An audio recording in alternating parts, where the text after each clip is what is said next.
বড় মালে যে এখানের মধ্যে নাম না বাল ছুটবে তো শুভম নাম ছিঁড়ে গেছে ছোট মাল সাবধানে তুই ধর আস্তে আস্তে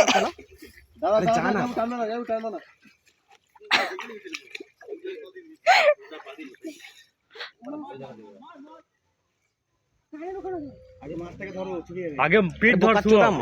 পেটটা ধর আরে বাড়া মাছটাকে ধর তুই এটা বাল এরকম করে মাছটাকে ধর আরে বাল রে চিপে ধর মাছটাকে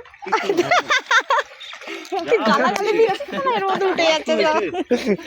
দেখি দেখি 50 रुपए दिया है সত্যি দাঁড়া আমি ছুটছি